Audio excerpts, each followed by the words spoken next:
Detroit Become Human was produced over a period of 4 years. Here in Paris, we have a team of about 180 people. And to that, we need to add also all the outsourcing with our partners in the Philippines, in China, Vietnam, and in India. So when we started working on this story, I had to imagine where Kara was built. And for whatever reason, the city of Detroit came very quickly to my mind because it had already an incredible story by itself of history and themes. So we traveled there with the team and we were really moved by what we saw, and we could really feel the desire to fight and really be born again. And we just continued this curve, this growth, and just imagine what Detroit would be like if the Android industry was, using these huge factories to build androids there.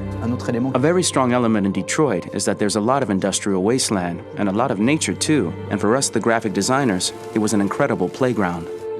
The destroyed zones which we wanted to preserve, we appropriated them to turn into something else. Then in the areas that needed to be rebuilt, we were able to imagine our Detroit of the future. We didn't want to make a science fiction universe, but a world of anticipation. If we chose science fiction, we could have imagined flying cars, extraterrestrials, but those things are very far from our current everyday life. Anticipation is more about gleaning from our contemporary reality, the one we know, because Detroit is set in 2038, and 2038 is tomorrow. The difficulty we had was sticking to reality. That is to say, technology becoming more and more invisible, a lot more elegant, and at the same time, making it visual. So all the computer equipment, autonomous cars, we simply had to invent. They are in fact very technological objects, but at the same time remain very credible and ingrained in reality. To create a cohesive universe in the fashion and clothing of the human characters in 2038, I didn't want to put an accent on strange shapes, or really vibrant colors, and things we wouldn't know. That I wanted to keep for the androids. The goal was to create something familiar which we can identify with in this future setting. Working on the artistic direction for the androids was a bit special because this is a project about the place they could occupy in the human world. It was out of the question for them to be too beautiful or too perfect. They had to correspond to every social class, rich and poor. Inspired by everyday utilitarian clothes, I brought a modern touch by adding dynamic display surfaces, the armband we can see on the side, the triangle on the front and back, an LED. Like that, there's no confusion. Wait. You're sending an android? All right, ma'am. We need to go. You can't do that. Why aren't you sending a real person? Once we cast the actors, we travel to meet them in order to scan their faces. We record the structure of their face with the scan, and we record the colors and patches of skin with photography. Once we have this information, we will use this as a basis for modeling and creating the characters. The artist will make it more realistic, but will also enrich it. He will propose ideas which we will develop together. Finally, we will have a character with character who corresponds to the project in the world. When the actors come to Quantic Dream, we show them the design, what their image will be, and what they will look like in the game. This extra information gives them another dimension and color to connect with emotionally. It helps them think about how to play their character. Your mission. That's all you care about, huh? You should consult a professional who can help you. Beat it, you hear me? Get the hell out of here! So there are 3 types of shoots at Quantic Dream. Shooting and performance capture, where you capture the whole actor, his voice, his face, and his body. These shoots are obviously done with American actors because the game's original version is in American English. After that, there are the body-only shoots, representing around 250 days of filming, while the performance capture is 100 days of filming. Now, body-only shoots, there are 2 types.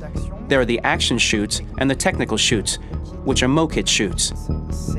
Mokit is when the player controls a character on the screen, and he moves in an environment to explore it.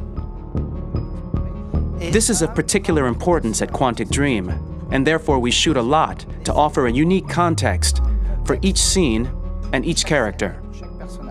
To prepare a motion capture shoot, we first get together to look at the sets we need, the animations that we want to shoot, which ones need to be grouped together, or which ones need to be cut and shot at another time, so that we get the most out of the shooting day.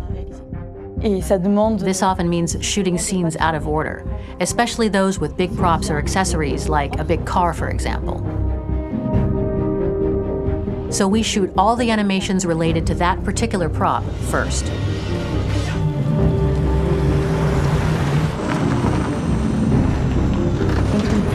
The biggest challenge for the mocap team was shooting a Spider-Man mo-kit. We had to build a wall and attach an actor to a harness with cables so we could pull him up and render him climbing.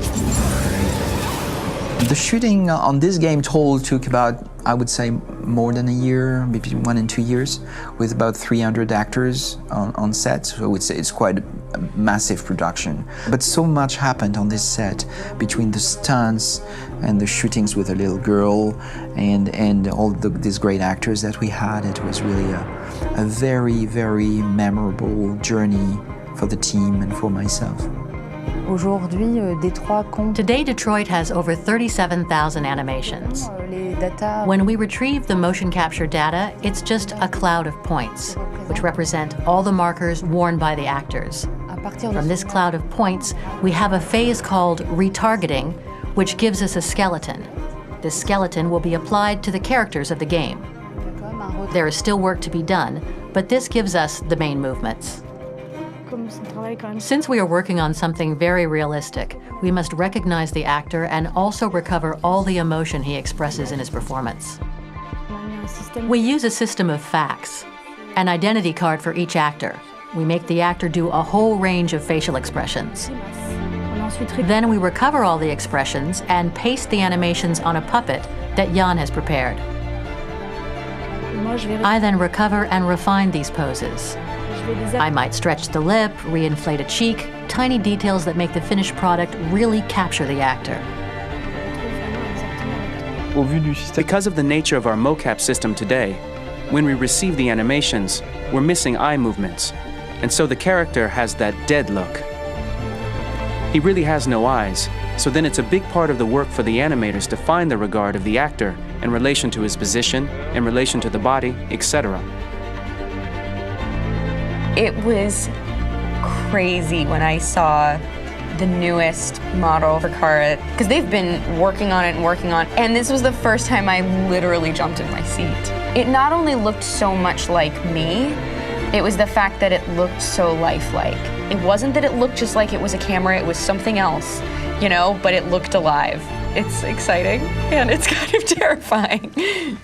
Game after game, we learned the rules of optics and filming, and our goal with Detroit Become Human was to have cameras that would actually emulate the optics of a real physical camera. So basically dealing with real-world imperfections was our main task, and just to make cameras look as real as we can. Once the animations are shot and processed by the animation department, integrated and polished, we film them. That is to say, we really do a mise en scène, as in cinema. The real difficulty of our job is to know if these cameras are telling us something. Are they in the emotion of the scene? Do they describe exactly what the action must convey, what must be felt? The most important challenge for me was one of the final scenes where Marcus decides to start the revolution and go to the battlefield. Very quickly, we imagined this to be a huge sequence shot. We wanted the feeling of a cameraman running behind us while showing Marcus, the androids who help him, the person shooting at us, etc. Above all, it was necessary to say to oneself, this scene is very violent but does not glorify war. On the contrary, that war is something improbable and absurd. It was really a fun challenge. The idea was to say we have 3 characters. We would like each of them to have a specific cinematography. We wanted Kara to be much more filmed with some kind of handheld camera, to have something very living, very breathing. For Connor, we wanted something very cold and very perfect. And for Marcus, we wanted something epic and spectacular. So it was about the filming, but it was also about the photography. So we worked with a director of photography to give each character a different lighting, different key colors. Each of them would have their own worlds. And finally, we worked with the composers, so they would create a specific sound for each character, so each would have his own world and his own style.